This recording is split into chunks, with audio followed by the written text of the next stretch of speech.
Latest headlines for you from BBC News. The brother of George Floyd, his death in police custody in Minneapolis has ignited anti-racism protests around the world.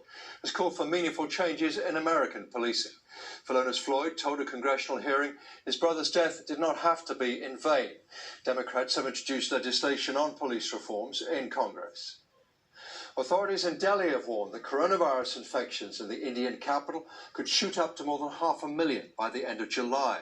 They say the city will need 80,000 hospital beds by then. Delhi's current capacity is just 9,000.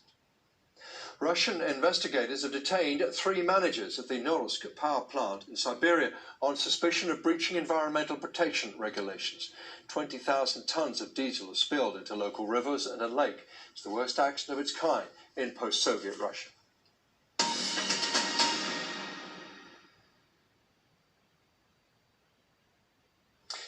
Health experts in England are warning the number of people on NHS waiting lists could double to 10 million by the end of January. The NHS Confederation, which represents all NHS trusts, is concerned about challenges ahead as hospitals try to restart treatments that have been put on hold. Our health correspondent, Catherine Burns, reports. A birthday party in lockdown is never the best, but Jock needs an operation because he's deaf. Cochlear implant.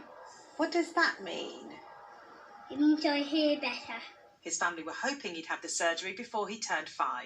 So his operation was cancelled pretty much the day before surgery, and it was just before lockdown. The news for us was really, really devastating. Every week, every month that goes by, he's getting older, and the outcomes will not be as good. The NHS braced itself for coronavirus, partly by cancelling routine surgery.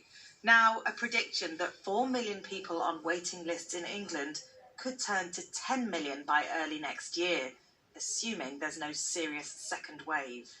The NHS is a big, complicated machine, and it quickly changed gears to deal with the coronavirus pandemic. Now it's time to get things up and running again, but health bosses are warning it's not going to be as simple as flicking a switch and getting back to business as usual. We need to have a grown-up conversation with the public about what the health service and indeed social care can do over the months and years ahead, because it will be restricted and we will be desperately trying to make good some of the damage that has been done over the months of the pandemic. He says that conversation needs to explain that staff who've been working flat out during the pandemic now need to turn to the backlog. Hospitals will have to stick to social